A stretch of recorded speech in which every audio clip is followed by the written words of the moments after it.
افطار کے وقت سوتے رہ جائیں تو روزہ ہو جائے گا. اگر کوئی شخص عصر پر پڑھ کر سو جائے اور افطار کے وقت بھی سوتا رہے. کون سوتا ہے افطار کے وقت؟ تو کھلبلی مچھی ہوئی ہوتی ہے, آدمی چاہتا ہے بچوں کو کھا جائے بیٹھ کے اس وقت اگر اس کو کھانا نہ ملے. اور بچے کیسے دسترخوان پہ پہلے سے گھس رہے ہوتے ہیں, روزہ ہوتا نہیں ہے. آج کسی نے ایک تصویر بنا کے بھیجی پوسٹ, اس میں پنجرے میں بچوں کو رکھا ہوا ہے اور اس نے بتایا کہ دیکھو یہ افطار کے وقت جو ہے نا پہلے سے پکوڑے کھا جاتے ہیں سارے, تو ان کا حل یہ ہے کہ ان کو پنجرے کے اندر رکھا ہوا ہے. تو کیسے کیسے لوگ میمز بھی بنا رہے ہیں, تصویریں بھی آ رہی ہیں. ہمارے بھی چھوٹے بچے روزے تو رکھتے نہیں ہیں اور افطار میں پہلے سے آ کے وہ پکوڑوں میں گھس جاتے ہیں, سموسوں میں کو ایک جو ہے نا ہلہ بول دیتے ہیں, کھجوروں کے ڈبے کھانا شروع کر دیتے ہیں. ماشاءاللہ اللہ نظر بد سے بچائے. بچے تو لگتے بھی اسی طرح ہی اچھے ہیں. ایک بچے تو وہ جا کے وہ اس میں ہی بیٹھ گیا, کھچڑی کی پلیٹ میں بیٹھ گیا جا کے, چاول کی پلیٹ میں. اس کو بچوں کو پتہ نہیں ہوتا ہم جو بیٹھ رہے ہیں پیچھے کچھ رکھا ہوا ہے اس کو دیکھ تو لو, بس وہ سامنے دیکھ رہے ہوتے ہیں پیچھے نہیں دیکھ رہے ہوتے. خیر بچوں کی یہی ادائیں ہمیں اچھی لگتی ہیں. تو بچوں کو کنٹرول کرنا بہرحال افطار کے وقت بڑا مشکل ہوتا ہے. تو آپ کا سوال تو رہ ہی گیا, آپ نے پوچھا ہے کہ جی افطار کے وقت سوتے رہ جائیں. ایسا میرا خیال ہے اس کائنات میں ہوا نہیں ہے کہ افطار کے وقت کوئی سو رہا ہو. لیکن اگر آپ ماشاءاللہ اتنے بڑے معذرت کے ساتھ سوتو ٹائپ کے ہیں کہ آپ سو گئے, روزہ ہو جائے گا بہرحال. لیکن مغرب کی نماز بھی تو آپ دیر کر رہے ہیں نا, تو اس لیے نہ سویا کریں. وہ اللہ کی رحمت کا وقت ہوتا ہے. اللہ تعالیٰ پسند کرتے ہیں کہ جب میرے بندے سارا دن بھوکا پیاسا رہتے ہیں تو جب میں ان پر سے پابندی ہٹاؤں تو وہ کھائیں اور میری نعمت کا شکر ادا کریں. اس لیے اس وقت سویا نہ کریں آپ.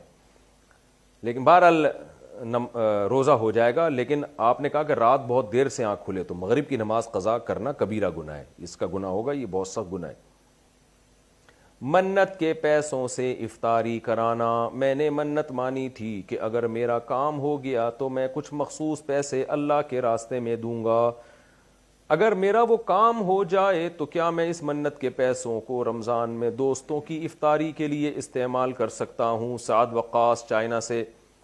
دیکھیں اگر آپ نے کہا تھا اللہ کے راستے میں دوں گا تو اس میں یہ صدقہ واجبہ ہے, اور صدقہ واجبہ غریبوں پہ ہوتا ہے. تو آپ غریب لوگوں کو تو اس سے افطاری کرا سکتے ہیں. دوستوں میں اگر کوئی غریب ہے جو زکوٰۃ کا مستحق ہے, امیروں کو نہیں اس سے آپ کھلا سکتے. مرحوم سے روزوں کا کیا فدیہ ہے؟ مرحوم سے روزوں کا کیا فدیہ, کیا مطلب؟ یعنی مرحوم کا کے روزوں کا ہونا چاہیے. میرے تایا ابو 2 سال سے بہت بیمار تھے, پچھلے ماہ ان کا انتقال ہو گیا, اللہ تعالیٰ مغفرت فرمائے. ان کے 2 سال کے رمضان کے روزوں کا فدیہ کس طرح دیں؟ امرین صاحبہ کراچی سے. دیکھیں آپ کے تایا نے اگر وصیت نہیں تھی تو پھر فدیہ آپ ادا نہ کریں. اگر وصیت انہوں نے کی تھی تو ان کی وراثت کے 1/3 میں سے وہ روزوں کا فدیہ ادا کیا جائے گا. تو انہوں نے اگر وصیت نہیں کی یا وصیت کی مگر وراثت اتنی نہیں چھوڑی کہ 1/3 میں سے ادا ہو سکتی ہے, تو پھر آپ پر کچھ بھی لازم نہیں. آپ اپنے طور پر ان کے ایصال ثواب کے لیے کوئی صدقہ خیرات کرنا چاہیں تو آپ کی مرضی ہے.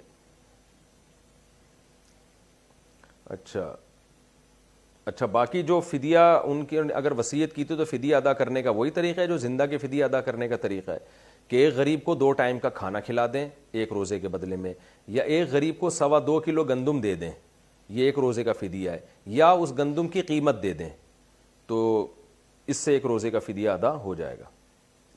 گزشتہ رمضان کا صدقہ فطر اب دے سکتے ہیں؟ میں پچھلے رمضان میں اور عید کے موقع پر صدقہ فطر دینا بھول گیا تھا, اب کیا حکم ہے؟ راشد عابدی کراچی سے. اب دے دیں, ڈبل دے دیں, تو وہ پچھلے رمضان کا بھی ہو جائے گا اور اس کا بھی, پچھلی عید کا بھی ہو جائے گا, اس عید کا بھی ہو جائے گا. اور ابھی دے دیں تاکہ پھر بھول نہ جائیں دوبارہ. کیا پاکستانی سعودیہ کے حساب سے روزے شروع کر سکتا ہے؟ کیا پاکستان میں رہتے ہوئے رمضان سعودیہ کے حساب سے شروع کر سکتے ہیں؟ اگر نہیں تو کیا وجہ ہے؟ بالکل بھی نہیں کر سکتے. آپ کیا یہاں فجر کی نماز وہاں کے حساب سے پڑھتے ہیں, ظہر کی نماز وہاں کے حساب سے پڑھتے ہیں؟ تو جیسے نمازوں کے اوقات سورج سے کنیکٹڈ ہیں, سورج سے, تو جب یہاں کا سورج زوال کا ٹائم ہوگا تو ظہر کا وقت شروع ہوگا. یہاں جب سورج طلوع ہوگا تو صبح صادق ہوگی تو فجر کا وقت شروع ہوگا. تو اسی طرح چاند بھی یہیں کا حساب سے ہوگا. تو اس لیے کوئی پاکستان میں رہتا ہے تو یہاں کی ہلال کمیٹی کو فالو کرنا اس پر لازم ہے, وہ سعودیہ کے حساب سے رمضان شروع نہیں کر سکتا.